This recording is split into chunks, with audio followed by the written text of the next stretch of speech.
안녕하세요. 저는 이곳 채널의 애청자인 40대 여성입니다. 다른 분들 보면 인사말을 잘 하시던데 저는 딱히 할 말도 없고 제가 누군지 밝혀지면 어쩌나 싶어서 바로 제 사연을 설명하도록 할게요. 양해 부탁드리고요. 그럼 시작해 보겠습니다. 어렸을 적 저는 조금은 어려운 가정 환경 속에 자라야 했습니다. 아빠의 가정폭력 때문에 늘 두렵고 불안했고 그런 아빠 때문에 괴로워하는 엄마를 보면서 슬퍼할 수밖에 없었거든요.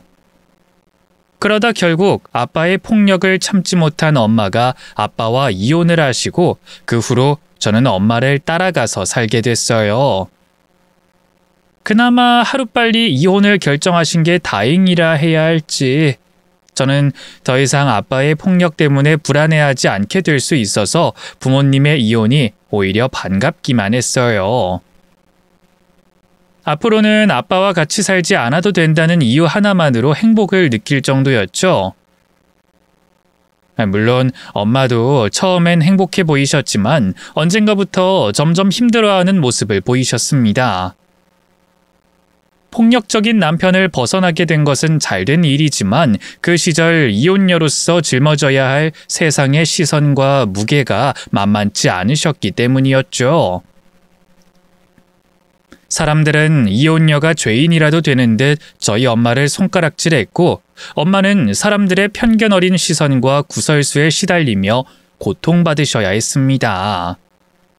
심지어는 엄마의 친정인 외갓집에서조차 엄마가 이혼을 하여 집안 망신을 시켰다고 못마땅해 하셨으니 가족에게까지 응원받지 못한 엄마가 얼마나 힘드셨을지 저는 차마 가늠도 되지 않았어요.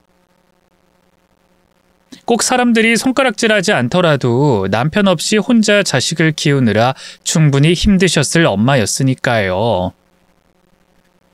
그렇게 이혼을 하고서도 마음 편할 수 없이 고생을 많이 하셨던 엄마는 자신의 딸만큼은 걱정 없이 행복하길 바라셨습니다. 자신이 결혼에 실패해서 고생을 했다고 생각하셨는지 딸인 저는 엄마와 달리 일찍이 좋은 남자를 만나서 행복한 가정을 꾸리고 살길 바라시더라고요. 그 바람이 하늘에 닿았는지 저는 정말로 일찍이 좋은 사람을 만나게 됐어요. 저보다 4살 많던 남편은 제가 일하던 가게의 사장님이었는데 무척 다정하고 좋은 사람이었어요. 저희가 사귀기 전부터 직원인 저를 잘 챙겨주고 신경 써주면서 많이 도와주곤 했었거든요. 그런 다정함 때문인지 저는 진작부터 남편에게 마음이 생겼지만 당시에는 직원과 사장이라는 관계 때문에 선뜻 저의 관심을 내보일 수가 없었습니다. 그런데 그런 마음이 저 혼자만의 마음이 아니었는지 얼마 뒤 남편이 제게 관심을 보이면서 저희는 연인으로 발전할 수 있었어요. 그렇게 연애를 하면서도 여전히 제게 잘해주고 세심하게 챙겨주던 남편을 보며 저는 그 사람이 제가 그토록 찾던 좋은 남자라 생각했습니다. 그리고 좋은 남자 만나서 일찍 결혼하라던 엄마 말씀을 따라 저희는 일찍이 결혼을 하게 됐죠. 물론 그 과정이 쉽기만 했던 건 아니었어요. 이혼 가정에다가 형편이 어려운 저희 집안 때문에 저를 좋게 생각하지 않으시던 시모 때문에 마음고생해야 했거든요. 하지만 남편은 시모의 반대에도 끝까지 제 편을 들었고 결국 결혼 승낙을 받아내줬습니다. 남편이 부모와 싸우면서까지 저를 위하는 진심을 보여줬기에 저는 시모의 반대를 걱정하면서도 그런 남편을 믿고 결혼을 하게 됐어요. 시모가 여전히 나를 미워하시면 어쩌나 걱정됐지만 굳게 마음 먹고 식을 올리게 됐죠.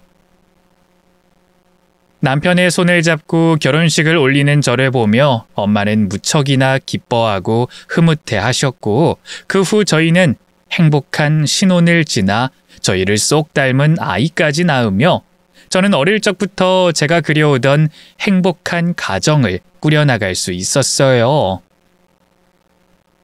저를 사랑하는 남편과 사랑스러운 아이까지 드디어 모든 행복을 가지게 된 저는 저 스스로에게 대견스러우면서 이런 가정을 이루게 해준 남편에게 늘 고마웠습니다.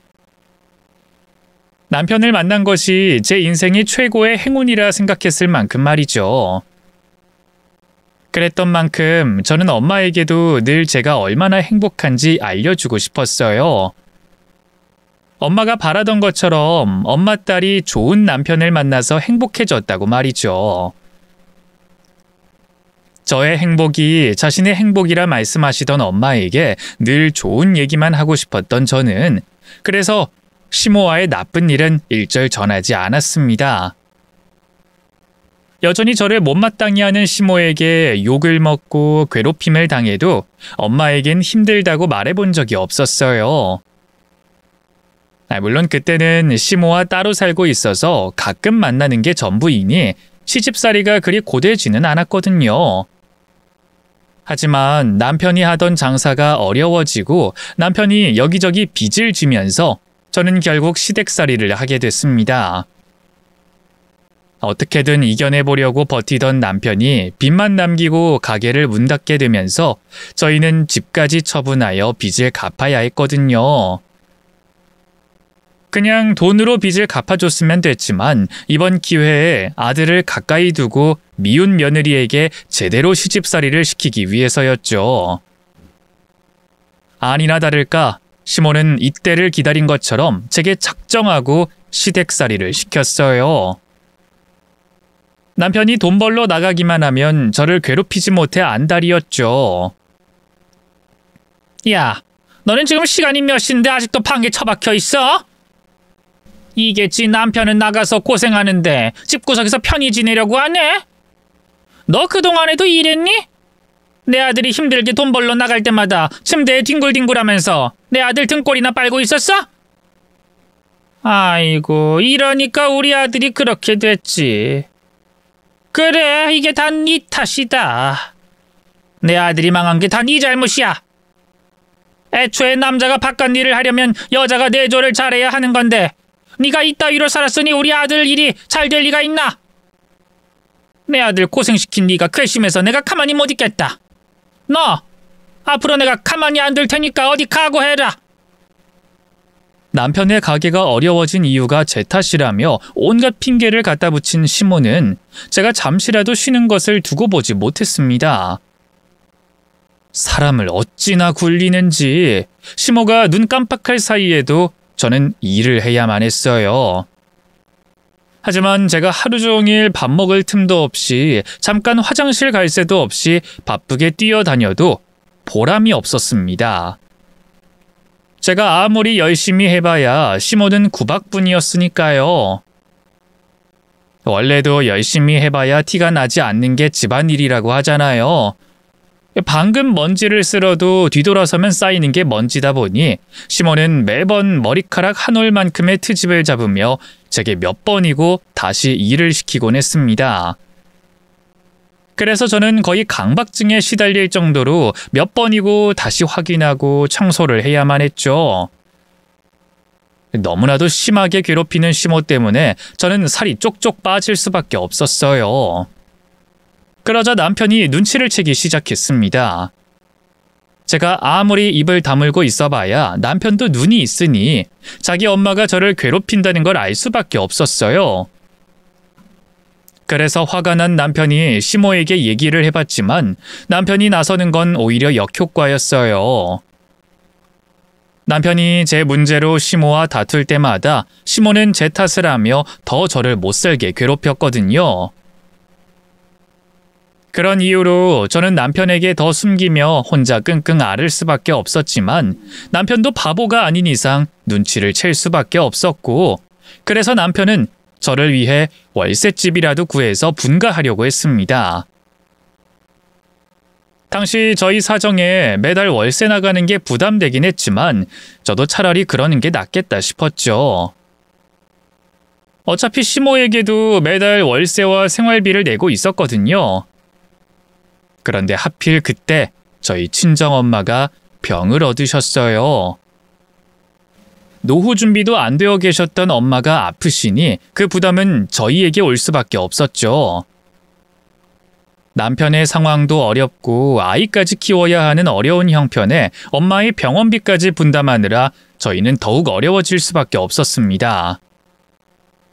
그런 상황에 월세집을 얻는다는 건 제 욕심만 차리는 일이다 싶었어요. 남편은 저를 위해서라도 무리해서 집을 얻겠다고 했지만 가뜩이나 혼자 고생하는 남편에게 더 큰 부담을 주기 싫더라고요. 그래서 그냥 나만 참으면 다 해결될 일이라 생각하고 더 참아보기로 했습니다. 저는 결국 분가를 포기하고 계속 시모의 모진 시집살이를 견딜 수밖에 없었어요. 그런 와중에 시모 눈치를 보며 아픈 친정 엄마까지 간병하고 챙기느라 더 힘들어졌지만 그러면서도 저는 엄마 앞에선 항상 시모의 칭찬만 할 수밖에 없었죠. 그렇게 지내다 보니 세월은 빠르게 흘러 어느덧 10년이라는 세월이 흐르게 됐습니다. 그 10년이라는 긴 세월처럼 그 사이 정말 많은 일들이 있었어요. 그 일들을 직접 겪은 당사자인 저도 기억이 다 나질 않을 만큼 정말 무수히 많은 시모의 괴롭힘이 있었죠. 너무 많아서 그 얘기를 여기서 다 할 수도 없고 무슨 일이 있었는지 저도 헷갈릴 정도예요. 그래도 그 중에서 제가 죽어서도 잊을 수 없는 일들이 있습니다. 저희 친정엄마와 관련된 일이었죠. 시모는 제게 친정엄마가 어떤 존재인지 알고서부터는 그 점을 교묘히 이용하려고 했어요. 친정엄마와 제가 통화하는 걸 엿듣거나 남편과 대화하는 중에 나오는 얘기를 듣고 병원에 가는 날을 미리 확인한 다음 간병하려 나가려는 절 붙잡거나 없던 일을 만들곤 했습니다.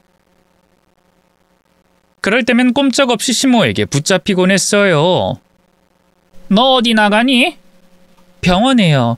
오늘 저희 친정엄마께서 병원 치료 마치시고 퇴원하시는 날이라 제가 부축해 드리려고요. 제가 며칠 전부터 말씀드렸는데. 그랬나? 난 들은 적이 없는데. 평소에 네가 워낙 쓸데없는 소리를 많이 하니까 내가 네 얘기를 귀에 담으려고 하질 않았어. 그나저나 잘 다녀와라. 사돈 옆에서 잘 모시고. 네.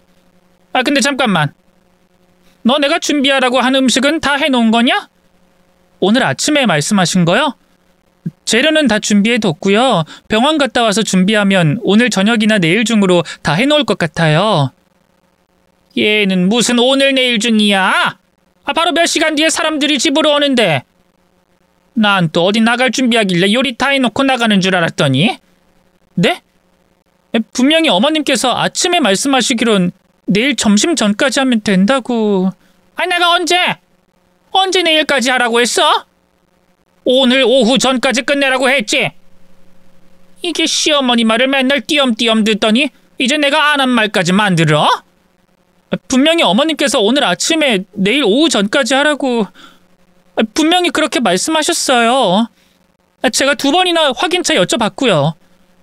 어머, 얘 억울해하는 것 좀 봐. 누가 보면 얘 말이 진짜라고 믿겠네? 이거 집에 CCTV라도 달아놓던가 해야지. 누가 보면 내가 미친년이라고 하겠어. 기가 차서 정말. 어쨌거나 너 음식 다 해놓고 가라. 내가 교회 사람들한테 먼저 점심 먹지 말라고 후식까지도 다 준비해놨다고 자신있게 말해뒀는데 네가 이렇게 내빼면 내가 무슨 개망신이니? 이제 막 교회 권사된 상황에 내가 무슨 개망신이냐고? 어머님, 제가 분명히... 그럼 제가 지금이라도 괜찮은 식당 알아볼 테니 그곳에서 교회분들이랑 좋은 시간 가지세요. 저희 엄마 치료받고 나선 혼자서 움직이시는 게 불편하셔서 그래요. 그러니 오늘만 이해해 주시면 안 될까요? 오늘 모임이 교회 사람들이랑 밥만 먹고 끝나는 자리인 줄 아니? 내가 교회 권사되고 나서 처음으로 하는 신방 자리야. 네가 교회를 안 다녀서 권사가 신방이 별거 아니라고 보나 본데 그게 얼마나 중요한지 알아?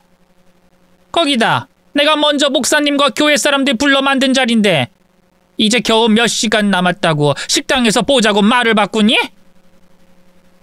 그리고 거기서 밥 먹고 기도는 어떻게 드리고 찬송은 어떻게 해? 너 나 개망신 주려고 작정하고 이러는 거야? 그런 거야? 절 못 잡아먹어서 안달인 시모와 사는데 어떻게 말 한마디를 허투루 들을 수 있겠어요. 어떤 꼬투리를 잡아 사람을 들들 볶고 괴롭힐지 모르는데 말이죠. 그러니 절대 제가 잘못 들었을 리가 없었습니다.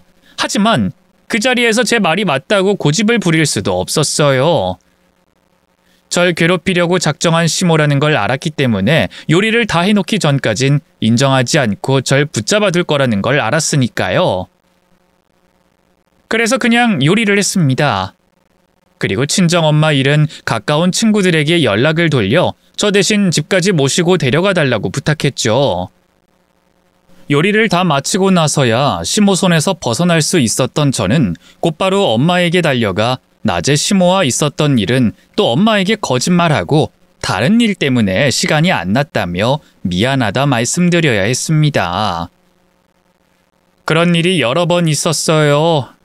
그래서 언젠가부터는 엄마와 관련 없는 전화를 받을 때도 항상 주위를 둘러보고 시모가 없는지 확인했고 그것마저 불안해서 밖에 나가 전화를 받곤 했죠. 남편과 대화를 할 때도 엄마 관련된 얘기가 조금이라도 들어간다 싶으면 다른 주제로 대화를 돌리거나 문자로 얘기를 나누곤 했어요. 또 웬만해선 밖을 나갈 때 제 행선지를 시모에게 말하지 않았습니다. 하지만 그렇게 해도 시모는 어떻게든 알아내 제가 엄마를 간병하는 걸 방해했죠.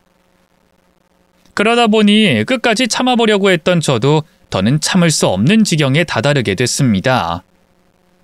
그리고 우리 부부의 경제 사정도 전보단 나아지게 되어 분가할 계획을 세우고 있었죠.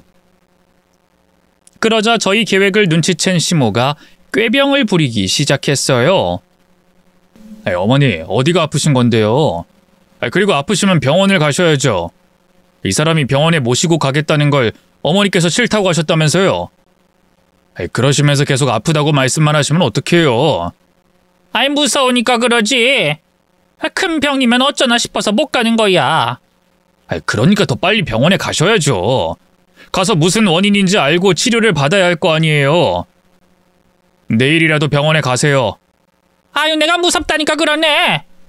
아니, 너희 왜 그렇게 날 닥달하는 거니? 내가 병원 가서 진짜 큰 병이라도 진단받길 바라기라도 하는 거야? 말이 왜 또 그렇게 흘러가요? 누가... 그럼 뭔데?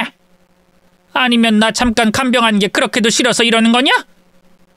네 장모, 네 친정엄마는 몇 년 동안이나 수발 들고 있으면서 난 그 잠깐 봐주는 것도 싫다는 거야?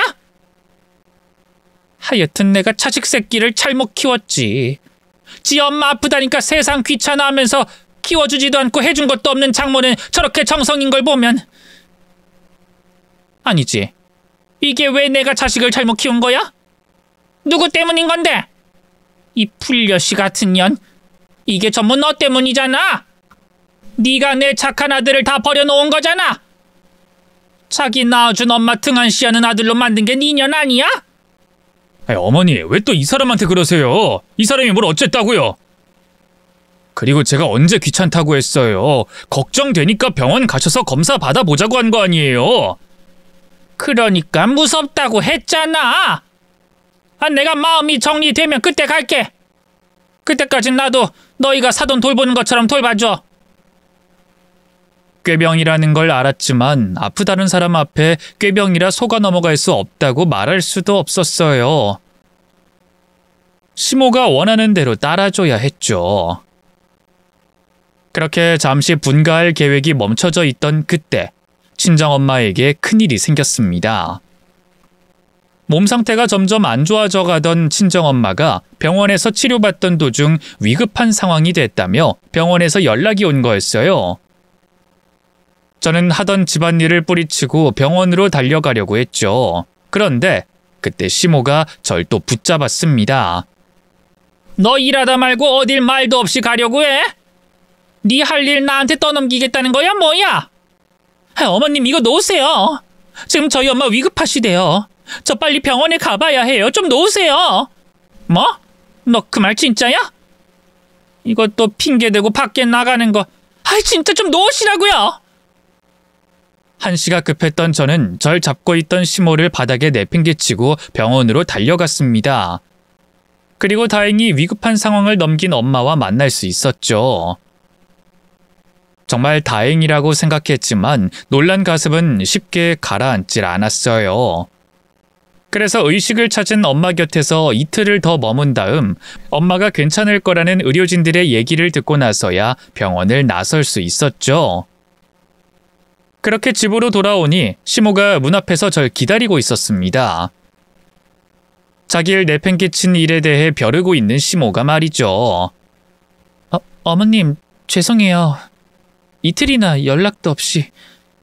그 얘기 어떻게 된 일인진 얘기 들으셨겠지만 그래도 제가 직접 연락을 드렸어야 했었는데 저도 워낙 정신이 없어서 깜빡했어요. 연락? CM이를 바닥에 집어 던지는 며느리님이 제게 무슨 연락을 하신다고.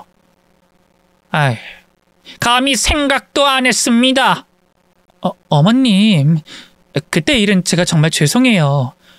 병원에서 엄마가 위중하시다고 하길래 정말 죄송합니다. 제가 잘못했습니다. 야, 어느 막대 먹은 며느리가 시어머니를 바닥에 집어던져? 야, 이년아. 너는 네 엄마가 병으로 죽는 건 걱정되고 네 손에 바닥에 집어던진 CM이가 죽었는지 안 죽었는진 걱정 안 돼? 너 그런 마음가짐으로 여태껏 내 집에 붙어 있었던 거지? 그러니까 내 속 뒤집으려고 뭐 하나 제대로 안 한 거지? 일부러. 어머님, 그런 거 아니라는 거 아시잖아요. 이번엔 정말 1분 1초가 급한 상황에 어머님께서 절 잡고 안 놔주시고 저도 경황이 없어서 실수한 거예요. 시모는 그 일로 꼬투리를 잡곤 몇 날 며칠을 괴롭혔습니다. 그리고 제가 병원에 있는 엄마를 보러 갈 때마다 저번에 있었던 일을 똑같이 해보라는 듯이 일부러 절 붙잡곤 했죠. 시모에게 붙잡히고 시달리는 게 힘들었지만 이번에도 시모를 뿌리쳤다간 얼마나 더 시달릴지 걱정이 됐기 때문에 울며 겨자 먹기로 조심했어요. 그런 모습을 옆에서 보고 있던 남편은 제가 힘들어하는 모습을 보고 있기 힘들다며 시모를 붙잡고 얘기를 하려고 했지만 남편이 그렇게 행동하는 건 역시 시모 성질만 건드는 거라는 걸 알았기 때문에 제가 말렸죠. 시간이 지나면 시모가 그만둘 거라고 생각하기도 했고요. 그런데 그 시간이 오기 전에 엄마가 또다시 위급한 상황이 됐어요. 하필이면 제가 병원에 있는 엄마를 보고 온 뒤에 얼마 되지 않아서 말이죠. 병원에서 엄마 곁에 있다가 시댁으로 돌아온 저는 저녁 식사를 차리고 있었습니다. 그러다 엄마가 위급하다는 병원 연락을 받고 급히 나가려고 했는데 그때 또다시 시모가 절 붙잡았어요. 뭐야? 또 나가? 병원은 아까 다녀왔잖아. 근데 또 어딜 나가? 어머님, 방금 병원에서 전화 온 거 들으셨잖아요. 저희 엄마 위급하시대요. 저 얼른 가봐야 해요. 이게 어디서 또... 야, 헛소리하지 말고 하던 것 마저 끝내고 가.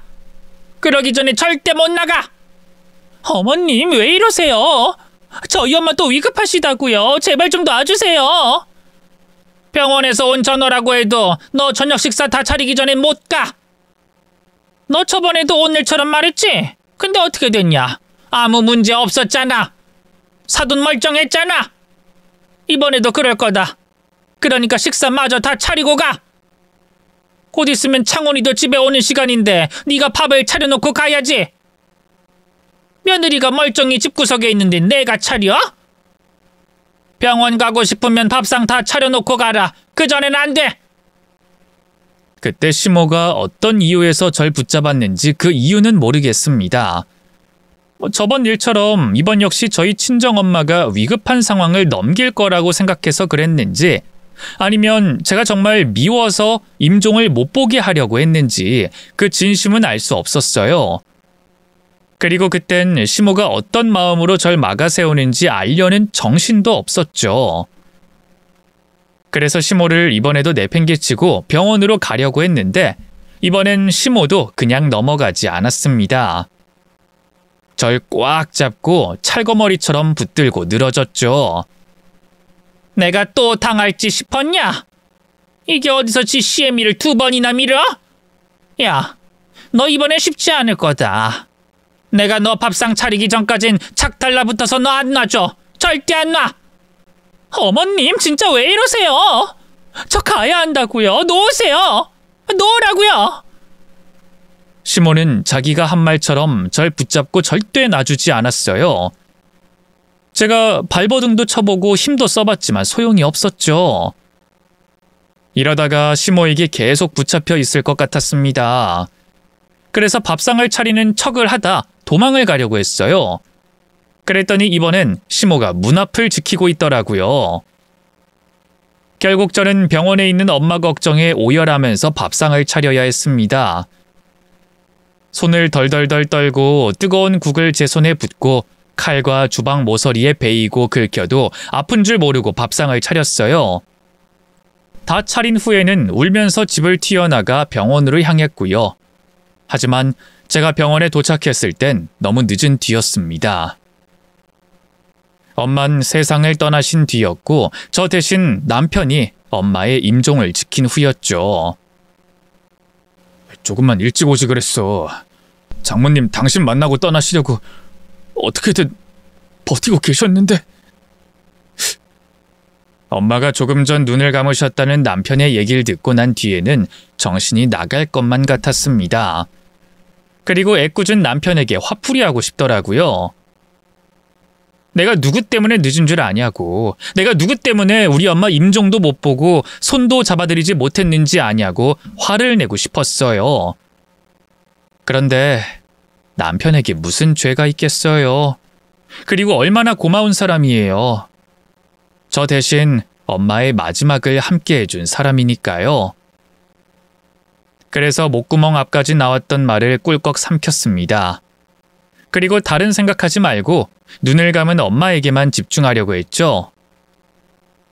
너무 늦었지만 아직 온기가 있는 엄마를 껴안고 사랑한다고, 고마웠다고 말해줬어요. 그러면서 이제부터 정말 행복해질 거라고 엄마에게 다짐했습니다. 물론 끝까지 엄마에게 제가 시댁에서 시모에게 어떤 일을 겪었는지 말하진 못했지만 이제부터 정말 거짓 없이 행복해질 거라고 엄마에게 약속했죠. 그리고 엄마의 장례를 치르게 됐어요. 장례를 치르는 동안은 처음 엄마를 떠나보내며 생각했던 것처럼 다른 생각은 일절하지 않고 엄마를 잘 보내드리는 것만 신경 썼습니다. 다행히 제 신경을 건드는 존재도 나타나지 않았어요. 바로 엄마의 임종을 못 보게 했던 사람, 제가 엄마에게 내내 거짓말을 하게 만들었던 사람인 시모 말이죠. 다른 사람들은 시어머니가 장례식을 찾지 않아 섭섭할지 모르겠지만 저는 오히려 바라던 바였고 좋았습니다. 시모가 없어서 처음 마음먹었던 것처럼 엄마를 마지막까지 잘 떠나보낼 수 있었고 찾아와 주신 조문객분에게도 추한 모습 보이지 않고 감사히 맞이할 수 있었으니까요. 그렇게 엄마를 추모원에 모시고 나선 남편의 배려로 친정에서 시간을 보낼 수 있었습니다. 그곳에서 저는 엄마 유품을 정리하고 또 엄마를 그리워하는 시간을 가졌어요. 그리고 그곳에서 마음을 정리한 다음 시댁으로 돌아갔습니다. 엄마와 한 약속을 지키려고 말이죠. 엄마에게 이제 정말 행복하게 살겠다고 했으니 가장 먼저 할 일은 시댁에서 나오는 거였어요. 물론 집도 알아봐야 하고 월세로 갈 건지 전세로 갈 건지도 남편과도 상의해야 해 당장 집을 옮기는 건 불가능했지만 우선 시모에게 집을 나오겠다는 말은 하려고 했습니다. 그리고 더 이상 시모 눈치를 보려고 하지도 않았죠. 이제까지는 친정엄마 귀에 제 이야기가 들어갈까 조심했지만 더는 그럴 필요가 없었으니까요. 그래서 당당한 발걸음으로 집을 들어갔더니 이번에도 시모가 절 벼르며 기다리고 있었습니다. 그동안 연락 한 통 없었다는 걸 꼬투리 잡으려고 말이죠. 빨리도 온다? 난 네가 장례 마치고도 안 오길래 네가 사돈 따라간 줄 알았지. 근데 이렇게 멀쩡히 돌아오는 걸 보면 그건 아니었나 보네. 왜? 아예 저승까지 따라가지? 집안꼴이 어떻게 되건 지 남편 지 자식의 배를 골던 말던 신경도 안 쓸 거면 아예 저승 따라가지 그랬어. 어머님, 억지 좀 그만 부리세요. 저 친정엄마 임종 못 보게 했으면 그걸로 된 거 아니에요? 어머님 바라던 대로 된 거 아니냐고요.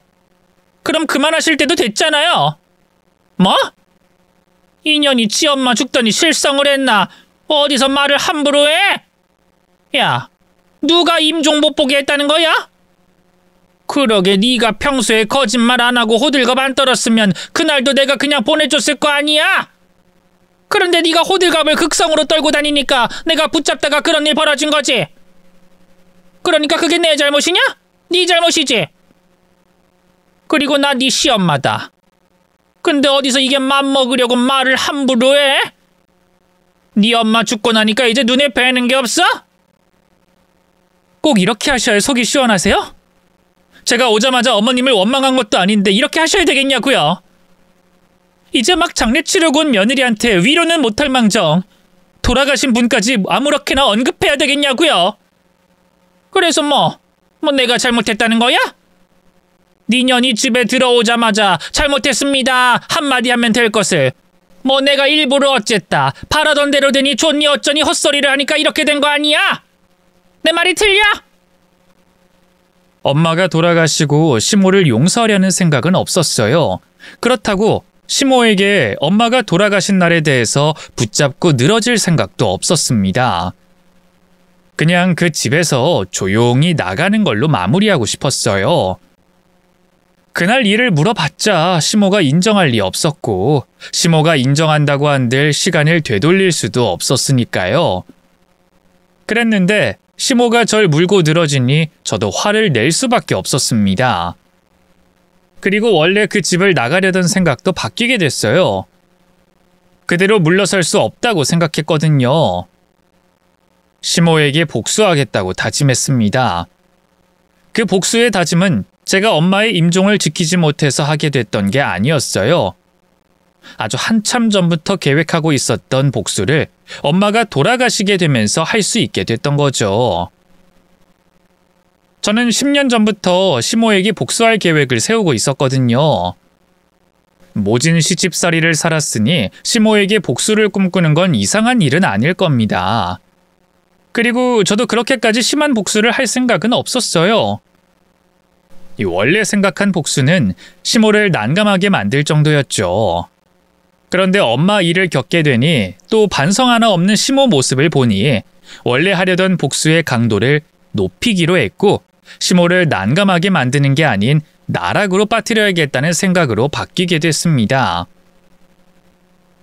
따로 준비할 것도 없었고 제가 가지고 있던 걸 모두 풀면 되는 거라서 깊이 생각할 필요도 없었어요. 딱 하나, 시모를 나락으로 빠뜨리는 타이밍과 상황이 만들어져야 했죠. 그 시간이 언젠간 찾아오겠지만 시모와 단 하루라도 빨리 떨어지고 싶었던 저에겐 언제인지 모르는 그 시간을 마냥 기다릴 수 없었어요. 그래서 한 가지 꾀를 쓰기로 했죠. 제가 그 상황을 직접 만들기로 한 겁니다. 그 당시 시모는 사귀던 남자가 있었어요. 그리고 그 남자와 재혼 이야기가 오가고 있었죠. 어느 정도 이야기가 구체화된 상황이었지만 늦은 나이 주변의 시선을 많이 신경 쓰던 시모는 주변 사람들 몇 명에게만 그 사실을 알렸을 뿐이었어요. 그래서 제가 그걸 이용해 제가 원하는 상황을 만들어 봤습니다. 시모를 꼬드겨서 말이죠. 어머님, 그분과 얘기는 잘 돼 가세요? 뭐? 네가 갑자기 그걸 왜 궁금해하냐? 언제는 관심도 없는 것처럼 굴더니. 어머님 일인데 어떻게 관심이 없을 수 있겠어요. 다만 저희 친정엄마가 아프시다 보니 여러 곳에 신경 쓸 여력이 없었던 거죠. 그때 프로포즈 받으셨다고 하셨는데 그럼 지금은 결혼 준비하고 계시는 거예요?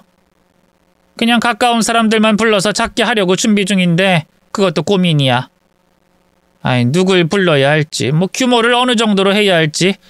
나이를 먹으니까 쓸데없는 인맥 만들었는데 아이, 그게 또 얽히고 설켜 있으니까 사람들 추리기가 쉽지 않네.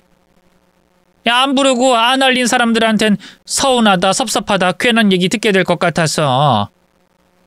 그래도 가깝게 지내시는 분들은 다 부르실 거 아니에요? 아이, 다 부르면 그게 또 돈이 얼마야.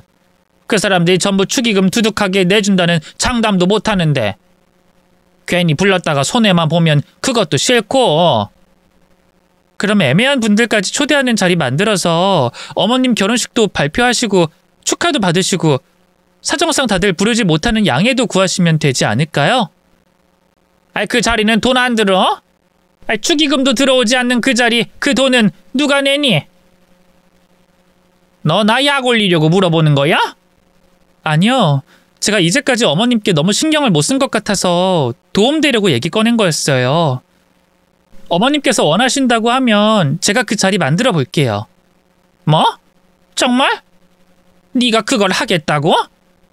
돈이 한두 푼 드는 게 아닐 텐데. 저희 친정엄마가 돌아가시면서 남겨주신 돈이 좀 있어요. 뭐 큰 돈은 아닌데 그 자리 만드는 정도는 돼요. 어머님께서 인원수만 알려주시면 제가 적당한 장소 구해서 아까 말한 자리 만들어 볼게요. 그러면 나야 좋다만 그걸 왜 네가... 제게 이제 부모님이라고 할 분은 어머님밖에 안 계시잖아요. 그러니까 후회 남지 않게 잘해드려야죠. 그동안 잘해드리지도 못했는데. 이제야 네가 정신을 좀 차리는구나. 그래, 그럼 내가 인원수 좀 줄여보마. 근데 너도 알다시피 내가 워낙 마당발인 건 알지? 우리 교회 사람들만 따져도 숫자가 만만치 않을 거야. 제가 얘기를 툭 던져보자 시몬은 그 미끼를 덥석 물었습니다. 신이 나서는 이 사람 저 사람 다 부르겠다며 난리도 아니었어요. 제 제안에 신이 난 시모처럼 저 역시 제가 계획한 판 속으로 들어오고 있는 시모를 보며 즐거워했죠. 그렇게 시모는 결혼 발표와 축하를 하는 자리에 부를 사람들을 여러 날에 걸쳐 고민하고 또 수정하며 제게 인원을 넘겨줬습니다. 저는 그 숫자에 맞춰 식당을 하나 대관했고 시모와 그곳에 온 사람들이 다른 일이 벌어질 거라고는 의심하지 못하게 음식을 깔아뒀죠.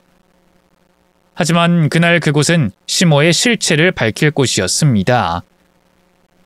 그동안 시모가 좋은 사람이라고 믿고 있던 사람들에게 시모가 어떤 사람인지 그 민낯을 알려줄 곳이었죠. 제가 지난 10년간 준비했던 건 그동안 시모가 한 뒷말을 모아온 녹음 파일들이었습니다. 뒷말이라고 하니 뭐 어떤 분들은 그게 뭐 그렇게 대수고 복수가 되겠냐고 생각하겠지만 시모는 상상 이상으로 남의 뒷말을 많이 하던 사람이었습니다.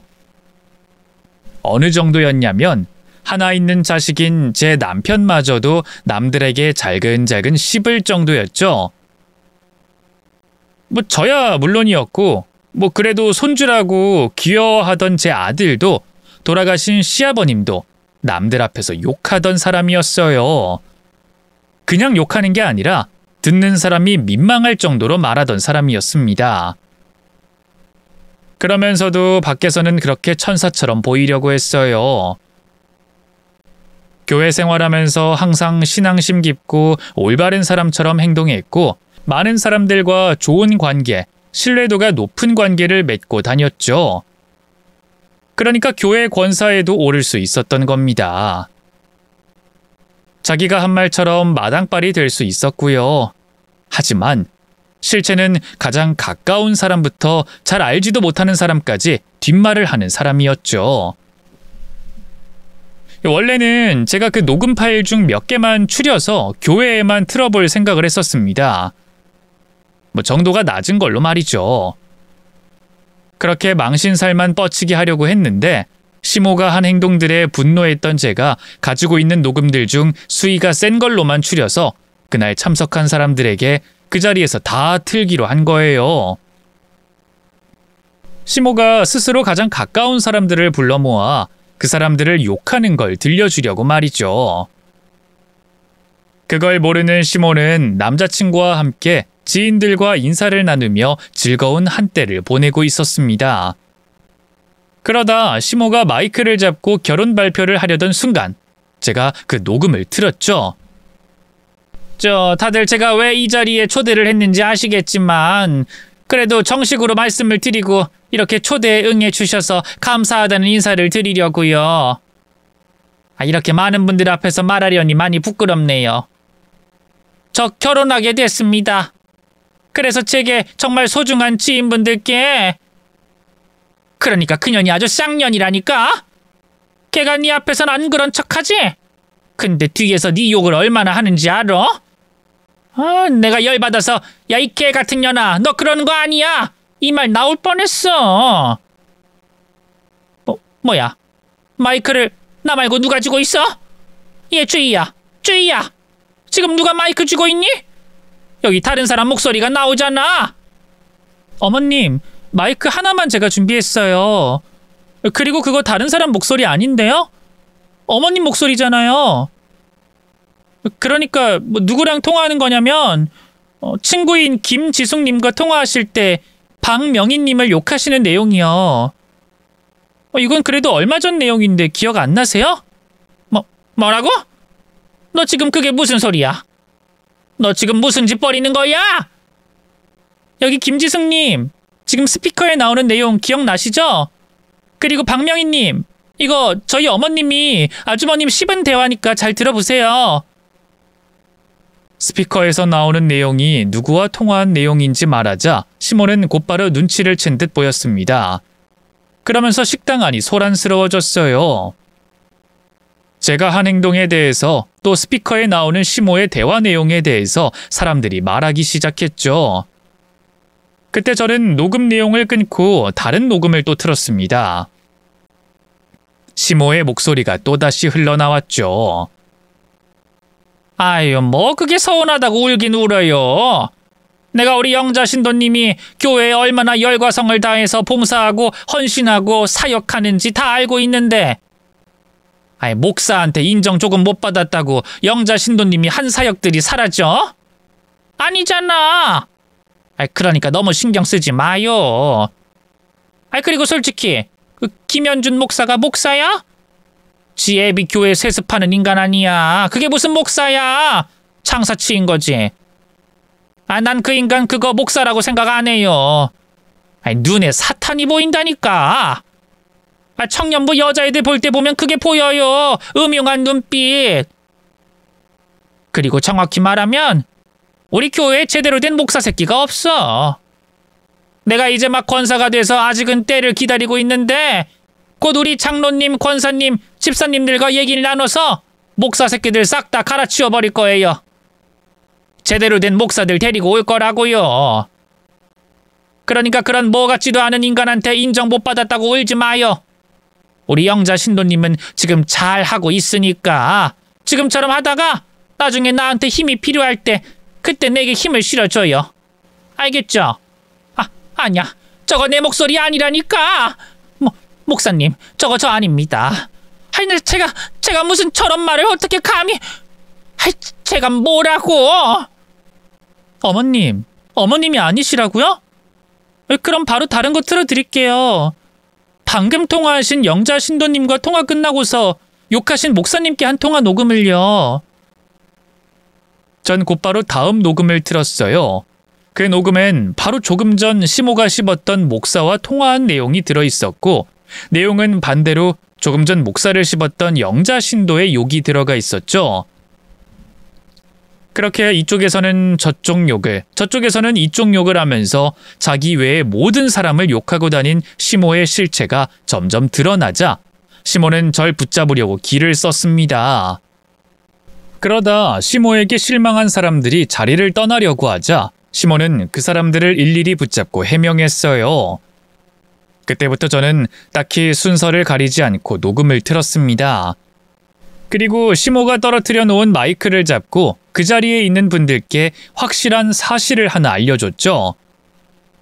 여기 스피커에서 자기 이름 안 나왔다고 남의 일처럼 생각하시는 분들 있으실 텐데 저희 어머님이 여기 계신 분 전부 욕하셨을 거예요. 이 상황이 상황이고 시간이 시간인지라 여기서 일일이 다 틀어드릴 수도 없는데 오늘 가져온 녹음 파일도 일부분이거든요. 그러니까 개인적으로 궁금하신 분들은 제게 연락처와 성함 좀 알려주세요. 해당 파일 보내드릴게요. 뭐? 천년이? 야 이년아, 너 지금 뭐 하는 짓이야? 너 네 엄마한테 못 가겠다고 이러는 거지, 맞지? 너 이런 짓 하고도 내가 가만히 있을 줄 알아? 내가 너 네 엄마 곁으로 보내버릴 거야. 그러게 왜 그런 짓을 해서 제가 이런 짓까지 하게 만드세요? 그리고 이걸 어쩌죠? 제가 어머님 손에 죽더라도 이건 꼭 틀고 죽어야 해서요. 여기 녹음의 주인공분이 어떤 반응을 보이는지 보고 어머님 손에 죽을게요. 됐죠? 저는 제 복수의 하이라이트를 찍기 위해 마지막으로 준비한 녹음 파일을 틀었습니다. 바로 결혼을 약속한 남자친구를 씹는 녹음 파일이었죠. 그리고 그 녹음 파일은 다른 파일과 달랐어요. 뒷말 말고도 다른 게 더 들어있었거든요. 아이 그럼 내가 넘어오게 만들겠다고 했잖니. 아이 늙었다고 해도 지도 남잔데 안 넘어가고 배겨? 아유 이제 나도 말년에 펑펑 돈 쓰면서 편하게 잘 살겠다. 아이 그래도 내가 말년 운이 있긴 한가 봐. 아이, 돈 많은 남편 구한 거 보면. 아이 그럼 좋지. 넌 언제 돈 실은 적 있었니? 어? 아 그 사람? 아유 얘가 또 초치는 얘기하네. 아 내가 돈이 좋다고 했지 언제 그 사람이 좋다고 했니? 나 그 사람 쌍판대기 보면 속이 울렁거려. 진짜 돈 아니면 절대 안 만날 사람이라니까. 아이 그래서 한편으론 걱정이야. 내가 그 인간 얼굴 보면서 참고 살 순 있을지 걱정이라고. 아이 거기다가 그 인간 몸에서 냄새 나는 건 아니? 아니 뭐 그냥 남자들 냄새. 그 늙은 노인네 냄새인데 아 그 얼굴이 못생겼으니까 그게 더 맡기가 힘들어. 아이 그러게 뭐 늙어서 돈줄 잡으려고 하니까 힘든 게 너무 많다. 아이 돈 빼곤 죄다 마음에 안 들어. 아이 그래도 그 돈 하나가 다른 걸 덮어주니까 내가 이 결혼을 하지. 아이 그래서 이런 생각도 해. 뭐 살다가 위자료 뜯을 수 있는지 확인해보고 돈이 제법 되면 이혼할 생각도 있어. 아이 그럼 나도 그 돈으로 젊은 남자 하나 구하려고. 시몬은 남자친구를 진심으로 사랑해서 결혼하던 게 아니었습니다. 돈 때문이었어요. 첫 번째도 두 번째도 전부 돈 때문이었죠. 그런 이유 때문인지 시몬은 남자친구를 씹는 통화를 정말 많이 했어요. 그래서 그 녹음을 다 이어붙였죠. 제가 한 말 외에도 시모가 남자친구를 씹고 본심을 말하는 내용은 계속됐고 그 녹음 내용을 듣고 있던 시모 남자친구의 얼굴은 시뻘겋게 달아올랐습니다. 그러다 결국 시모에게 결혼은 끝이라는 말을 하며 자리를 뜨려고 했죠. 당연히 시모는 남자친구를 붙잡았고요. 자기야 그런 거 아니야. 저건 친구들이 나 질투할까봐 저렇게라도 자기 단점을 말해야 될 것 같아서 말한 거라니까. 여자들끼린 좀 그런 게 있어. 너무 내 남자 자랑만 하면 안 돼서 그래. 정말 오해야. 내가 왜 자기를 안 사랑해? 왜 당신이 안 멋져 보이겠어? 너 또라이야? 아니면 뭐 이중인격이야? 저기 스피커에서 나오는 여자랑 너랑 다른 여자냐고? 됐어. 나도 당신처럼 천박한 여자 필요 없어. 내가 내 돈 보고 나랑 살 여자를 찾을 거면 너 같은 쭈그랑 할망구 대신 젊고 팔팔한 여자를 만났지 왜 널 만났겠냐? 누군 네가 예뻐서 만난 줄 알아? 너한테 노인네 냄새 안 나는 줄 아냐고? 됐어. 나 붙잡지 마. 그리고 결혼은 무슨 연락도 하지 마. 알겠어? 대성공이었습니다. 시모의 남자친구는 파혼을 알리는 말과 함께 사라졌어요. 그 말을 들은 시모는 충격을 받았는지 그 자리에 한동안 멍하니 서 있다가 남자친구가 떠난 뒤에도 들려오는 스피커 소리와 주변 사람들의 시선들에 정신을 차리고 저를 찾았습니다. 그리고는 정말 저를 어떻게 하겠다는 모습으로 제게 뛰어왔어요. 그런데 잘 뛰어오던 시모가 갑자기 개거품을 물며 그 자리에서 쓰러졌어요. 나중에 119 구조대가 올 때까지 정신을 차리지 못해 응급실로 실려갔고요. 저도 어쨌거나 표면적으로는 며느리였기 때문에 시모가 있는 응급실까지 가게 됐죠. 응급실에서 간단한 검사로 시모가 쓰러진 이유가 나왔는데 별건 아니었습니다. 교감신경인가 부교감신경인가 그중 하나가 과도하게 흥분을 하여 정신을 잃은 거라고 했죠. 누워서 쉬면 금방 정신이 돌아올 거라고 했습니다. 그 내용을 제게서 시모가 쓰러졌다는 소식을 듣고 병원으로 온 남편에게 말해줬어요. 그 말을 하는 동안 시모는 정신을 차렸고요. 정신을 차린 시모는 눈앞에 있는 아들을 보곤 당장 저와 헤어지라고 소리쳤습니다.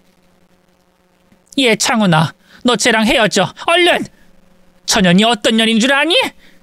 저게 네 엄마 앞길 막은 년이야. 나 이제 교회도 친구도 아니 동네도 못 돌아다니게 생겼어. 네 엄마 이 나이에 집구석에 처박혀 살아야 한다고. 그래서요?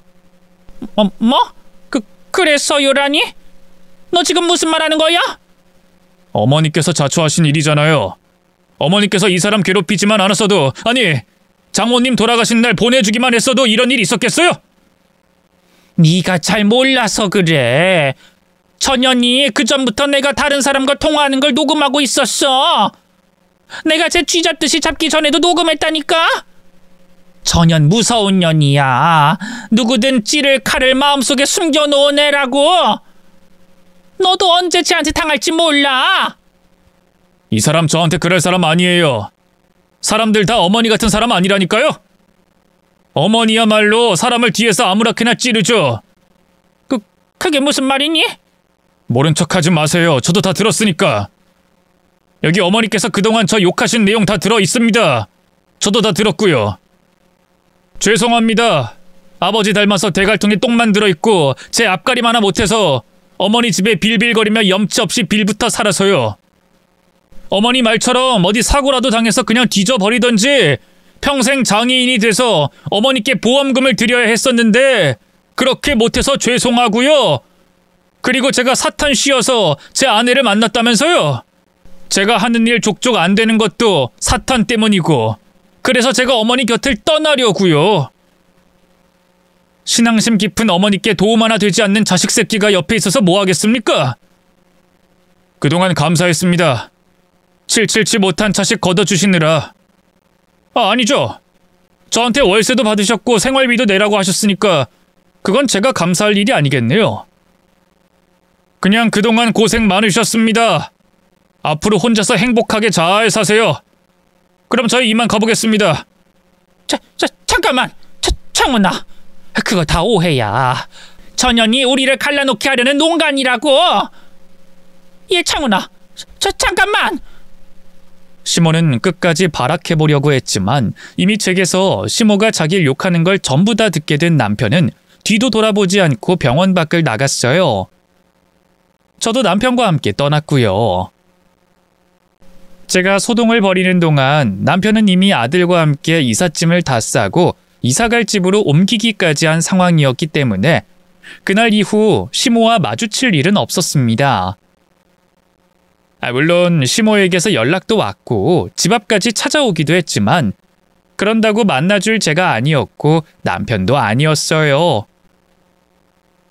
시간이 언 6년이나 흐른 지금도 다른 연락 없이 단절된 채로 지내고 있고요.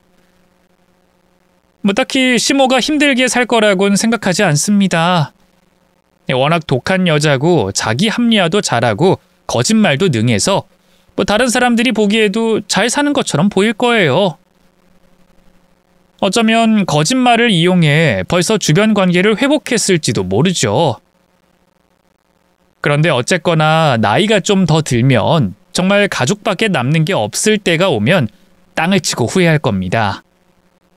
자기가 했던 행동들을 생각하면서요. 그때가 아마 제 복수의 마침표가 되지 않을까 싶네요. 마지막으로 글을 마치면서 이 세상 많은 시어머니에게 한마디 하겠습니다. 여러분도 누군가의 며느리였습니다. 또 어떤 부분이든 모자란 부분도 있었습니다. 그걸 기억하고 며느리에게 잘해주세요. 가족이잖아요. 헐뜯을 대상이 아닌 마지막까지 함께할 사람이잖아요.